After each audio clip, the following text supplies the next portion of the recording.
Untuk membahas lebih lanjut terkait dengan kasus ini, kita akan berbincang dengan para narasumber yang telah terhubung melalui sambungan virtual. Ada Boyamin Saiman, selaku Koordinator Masyarakat Anti Korupsi Indonesia atau MAKI, kemudian Profesor Hipnu Nugroho, pakar hukum pidana UNSUD, dan juga nanti akan bergabung, yakni juru bicara KPK Budi Prasetyo. Halo, selamat sore Bapak-Bapak, apa kabar? Sore, kabar baik. Baik, terima kasih telah meluangkan waktunya di Berita Satu Utama. Saya ingin ke Bang Boyamin. Bang Boyamin, kalau kita lihat ya, kasus yang menjerat Bupati dari Kabupaten Kuansing ini menjadi menarik ketika baru saja kita dengar tadi berita pengantarnya, Menhub melaporkan gratifikasi yang ia terima. Menariknya itu karena ia sudah terima dari tanggal 2 Juni kalau tidak salah, tetapi baru dilaporkan belakangan ini. Nah, apa yang bisa Anda baca dari pola yang terjadi seperti ini, Bang? Silakan. Pasal 2 dan pasal 3 Undang-Undang Pemberantasan Korupsi itu di sana dikatakan termasuk adalah janji gitu. Jadi bukan semata-mata sudah memberikan janji aja nggak boleh. Nah, maka sudah benar KPK mengatakan tetap akan menindaklanjuti, akan memproses ini gitu. Tidak semata-mata ini gratifikasi. Ya bisa jadi kan ada janji-janji dari bupati yang disampaikan kepada menteri kalau nanti akan melepaskan hutan. Dan bisa aja, kita kan tidak tahu dua orang ini kalau bertemu empat mata atau lewat orang lain pun kan bisa aja tidak diberikan materi sekarang. Tapi nanti misalnya 10 tahun lagi atau setelah pensiun nanti akan dapat pembagian dari hutan itu kalau sudah panen. Ya kan, siapa tahu, why no? Gitu. Baik. Siapa yang Jadi itu harus didalami, maka tidak semata-mata bahwa itu menolak gitu. Saya mencontohkan gini loh ya, bukan sok apa-apa. Saya pernah urusan kaitannya dengan Pinangki dan Joko Chandra dapat hari Jumat. Hari Senin langsung saya serahkan ke KPK. Itu kan Jumat sore, kan sudah enggak ada waktu lagi. Saya aja mencontohkan itu. Apalagi ini seorang menteri pejabat negara. Hari itu juga harus lapor ke KPK. Bukan dikembalikan pada orangnya. Nah, kalau kita dianggap itu turut serta bagaimana? Atau menutupi kejahatan bagaimana? Sebenarnya kalau Pak Raja Juli itu langsung lapor saat itu juga malah bisa dilacak di OTT saat itu juga si bupatinya kan gitu. Jadi ini bisa jadi kewajiban dari pejabat untuk melaporkan suatu kejahatan korupsi itu ada loh ketentuannya. Kalau tidak dilakukan bahkan ada sanksinya. Bisa dianggap menutupi kejahatan. Nah, lebih berat lagi loh, gitu loh, Bu. Yang paling berat adalah kalau turut serta korupsi tadi menerima atau bersedia diberi janji misalnya. Kedua menutupi kejahatan. Ketiga bisa jadi menghalangi penyidikan. Baik. Atau yang terakhir ya melaporkan gratifikasi. Kan menerimanya tanggal 2 Juni. Betul. Maksimal ya 2 Juli. Kalau laporannya hari ini ya udah lewat gitu loh Mbak Susan. Ya, lewatnya terbilang cukup jauh lah ya, kita lihat ya sudah lebih dari sepekan apalagi ya. Baik. Nah, jadi kalau misalnya kalau merujuk tadi apa yang disampaikan Bang Boyamin, pasal 2 dan pasal 3 bukan uang saja tetapi janji saja ini sudah memenuhi dalam unsur tersebut.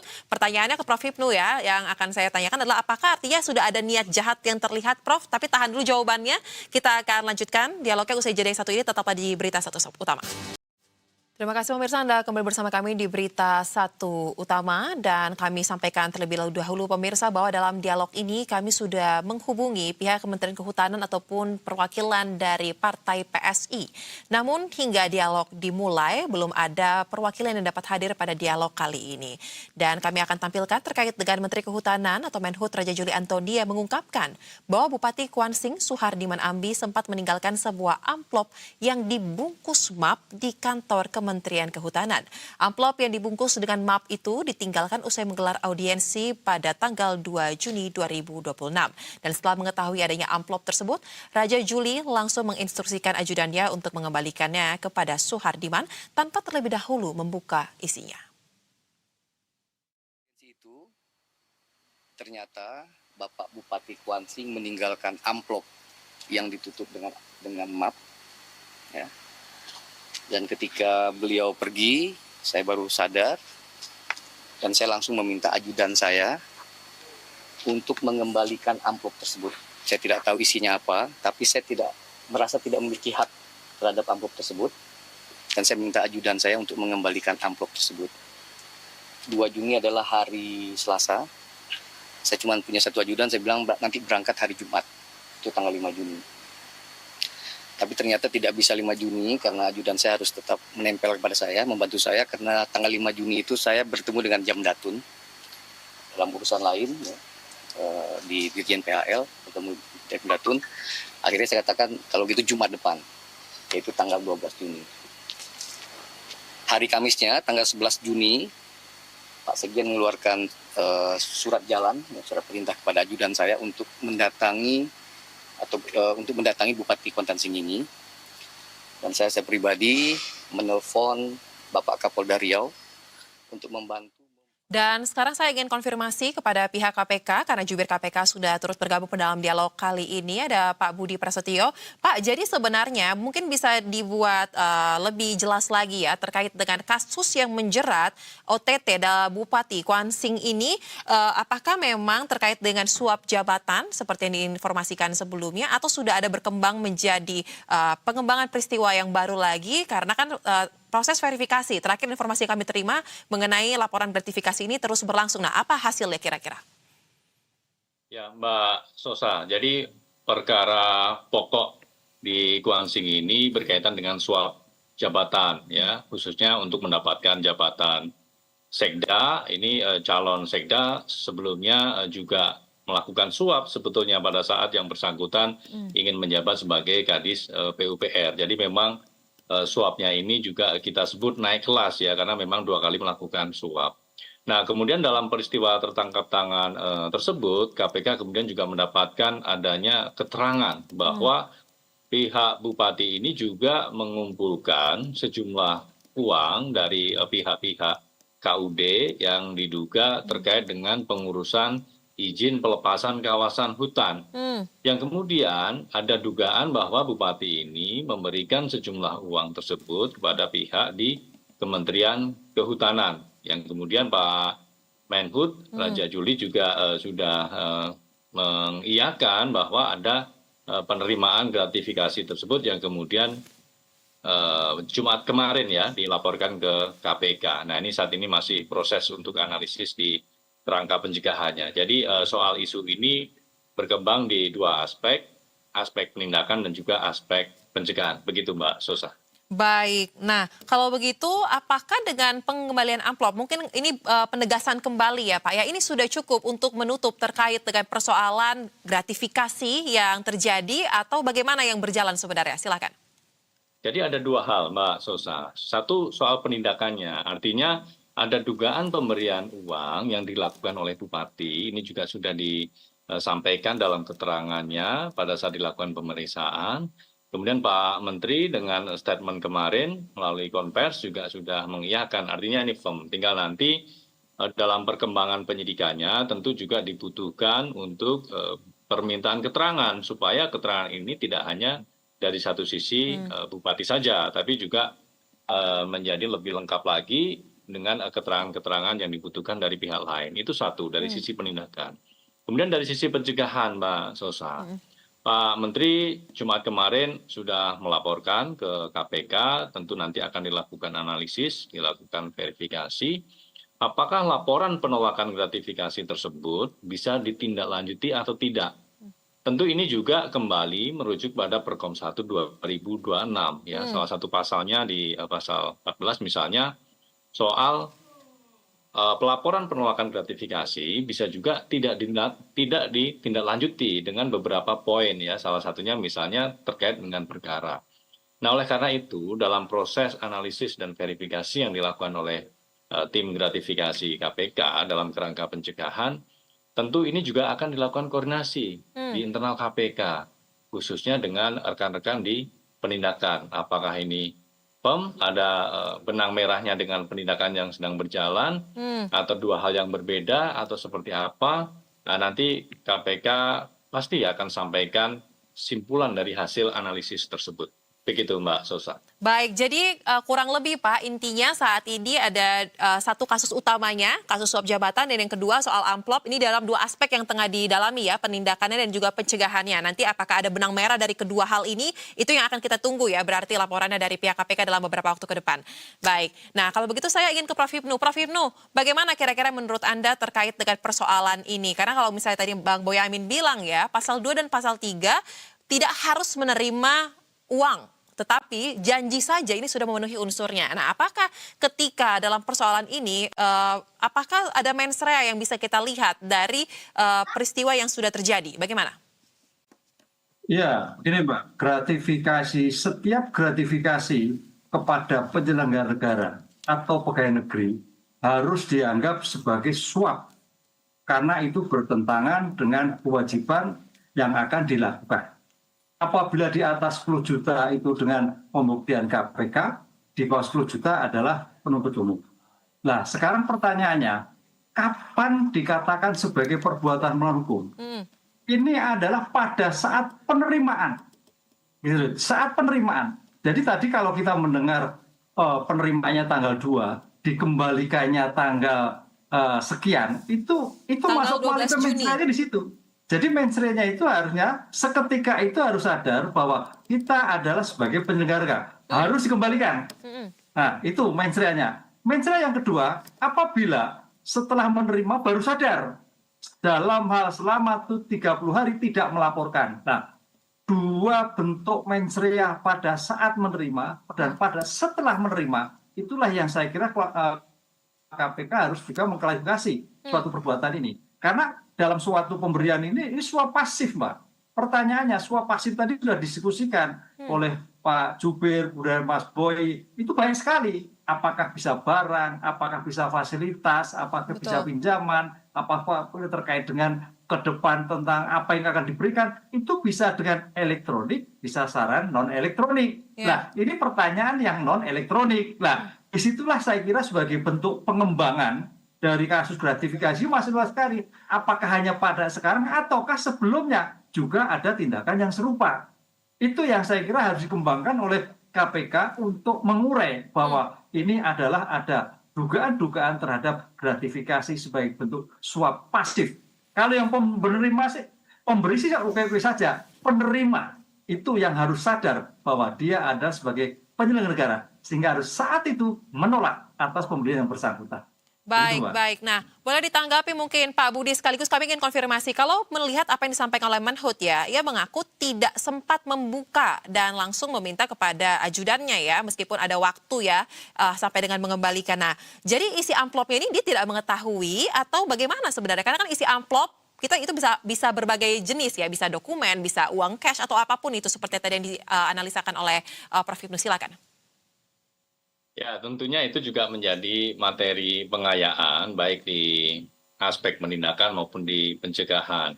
Di penindakan sendiri kami sudah mendapatkan keterangan awal adanya dugaan pengumpulan uang yang dilakukan oleh Bupati melalui hub atau perantaranya, yang kemudian itu uang cross atau nyebrang ke pihak Kementerian Kehutanan yang kemudian sudah dikonfirmasi melalui konferensi pers yang dilakukan oleh Pak Menteri. Artinya itu menjadi dua peristiwa yang valid begitu ya. Tadi Pak Ibnu juga menekankan soal mens rea ya, soal penerimaan, waktu penerimaannya. Nah, ini pasti nanti akan didalami, ditelusuri motifnya apa, maksud tujuan pemberian yang dilakukan oleh Bupati itu untuk apa, apakah itu memang berkaitan atau lanjutan dari motif awal untuk proses pelepasan izin kawasan hutan atau seperti apa. Nah, ini nanti akan jadi keterangan yang melengkapi dalam konstruksi perkara di Kuansing ini. Kemudian di pencegahan saya rasa juga sudah clear ya. Artinya kita akan melihat jika memang ini ada kaitannya dengan perkara, maka KPK bisa saja memberikan hasil analisisnya adalah bahwa laporan penolakan gratifikasi oleh Pak Menteri ini tidak dapat ditindaklanjuti. Ya, namun demikian ini masih proses ya. Kita tidak mendahului kajian yang dilakukan oleh KPK. Kita tunggu hasilnya seperti apa. Nanti kami pasti akan sampaikan ke publik. Baik, karena saat ini KPK tengah bekerja untuk membuka terkait dengan peristiwa ini, Bang Boyamin sebagai orang yang malang melintang di kasus-kasus korupsi dan juga suap, apa kira-kira saran Anda kepada pihak KPK untuk membuat perkara ini lebih clear ya, mulai dari asal suap tersebut, kemudian hubungan pemberi dan penerima dengan kewenangannya, serta termasuk tujuannya apa? Bagaimana, Bang? Ya, prinsipnya gini, kalau saya orang Solo, pokoknya kalau KPK menutup, saya gugat pra peradilan gitu aja, Mas Budi. Itu aja dulu. Baik. Karena apa? Saya mengindikasikan uang itu katanya dari koperasi. Saya tahu persis koperasi-koperasi itu ada yang menggerakkan, dan itu mantan terpidana yang pernah juga kena OTT KPK. Inisialnya GEM. Zaman Gubernur AM. Nah, itulah yang koperasi nggak mungkin kecil-kecil, itu bisa iuran uang banyak juga. Dan Bupati menemui menteri itu posisinya bukan sebagai pemohon untuk pelepasan, dia bahkan versi saya itu sudah posisi makelaran dia gitu. Nah, ini rangkaian kayak begini harus dibongkar oleh KPK. Tidak serta-merta menteri sudah mengembalikan selesai, nggak bisa begitu gitu. Karena ini bupati kan kayak punya direct kepada menteri juga. Ini harus didalami juga. Belum tentu Bupati Madiun, Bupati apa segala macam ngadep menteri diterima kan, itu loh. Ada proses-proses itulah. Saya yakin nggak ada kebetulan, itu nggak ada kan gitu. Kira-kira gitu ya Pak Ibnu ya. Kebetulan itu kan nggak ada gitu. Masih kita aja Mbak Susa. Baik, boleh dilengkapi mungkin Prof. Ibnu, karena kasus ini menjadi sorotan, ada sekelas menteri yang terlibat, kepala daerah, bupati juga. Nah, dari perspektif penegakan hukumnya, Prof. Ibnu, seberapa penting bahwa penanganan kasus ini menjadi presiden dan juga tolak konsistensi penegakan hukum terhadap semua aparat tanpa adanya pandang bulu menurut Anda? Silakan. Iya, kan gini Mbak, betul. Jadi tidak ujuk-ujuk ya. Ini kan suatu prosesnya itu proses kawasan hutan.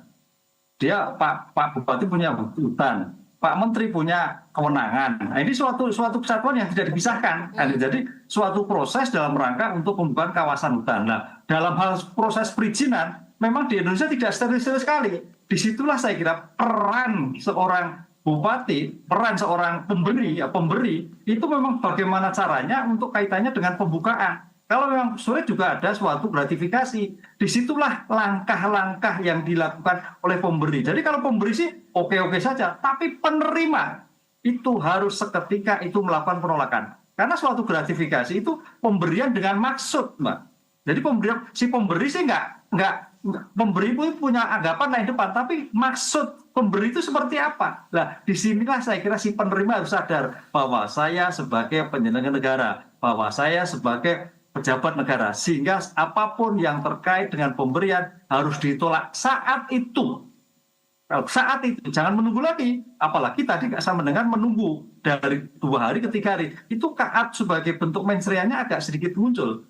Disitulah yang harus diamati sebagai seorang penyelenggara negara, harus hati-hati terhadap pemberian-pemberian dari pihak lain yang bertujuan untuk melakukan tindakan yang berlawan dengan hukum. Baik, tapi menurut kacamata Anda, Prof, bagaimana sistem pelaporan gratifikasi yang berjalan sejauh ini? Cukup efektifkah atau bagaimana? Saya kira efektif, ya, efektif. Karena ketika dia tahu sadar, langsung laporkan. Jadi jangan dulu-dulu. Atau malah lihat-lihat dulu, kurang tebal, jangan. Nah, disitulah yang saya kira sebagai bentuk. Makanya ada 2 kata, Pak. Pada saat penerimaan, itu bagian dari mensrea kalau tidak melapor, atau setelah itu, dalam 30 hari tidak melaporkan. Disitulah saya kira penyidik harus hati-hati untuk melihat sebagai bentuk itu, sehingga jangan sampai diakali oleh pelaku penerima gratifikasi. Begitu. Baik, nah kalau dari Maki bagaimana? Baik, silakan Bang Boyamin. Ini ada berita 2 Juli 2026, Menhub Raja Juli Antoni siap ubah nasib Kwansing, 3.800 hektar lahan masuk program TORA, TORA.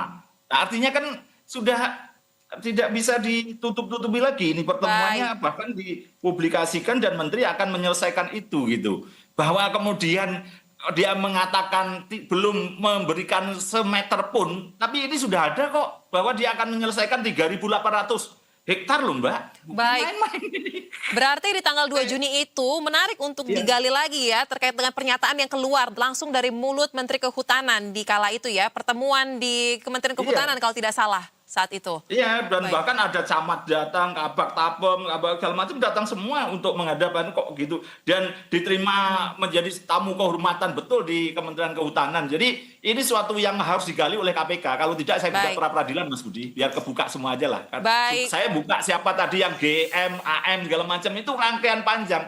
Koperasi-koperasi itu hanya untuk topengan, untuk wayang. Saya tahu persis itu Mas. Gitu. Baik, boleh ditanggapi Pak Budi sekaligus apakah ada informasi yang bisa dibagikan terkait dengan untuk kasus yang soal amplop ini ya, penindakan dan juga pencegahannya. Apakah ada pihak juga yang akan dipanggil dalam jangka waktu di pekan ini setidaknya membuat persoalan ini terang benderang? Silakan.